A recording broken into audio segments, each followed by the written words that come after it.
ওম শিবম সত্যম সুন্দরম। ওম শিবম সত্যম সুন্দরম।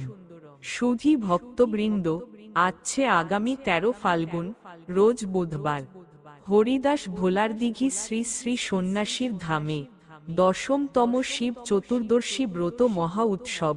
উক্ত অনুষ্ঠান বিকাল 5 ঘটিকা হতে রাত্রি 8 ঘটিকা পর্যন্ত। গীতা পাঠ ও ভগবান শিবের বন্দনা রাত্রি 8 ঘটিকা হতে 10 ঘটিকা পর্যন্ত। সাংস্কৃতিক অনুষ্ঠান ও ভজন গীতি রাত্রি 10 ঘটিকা হতে ভোর 6 ঘটিকা পর্যন্ত। নীলা কীর্তন পরিবেশনায় কুমারী শাপলা রানী রায় মমিতা, যশোর। উক্ত অনুষ্ঠানে আপনারা সকলেই সমানডোবে আমন্ত্রিত।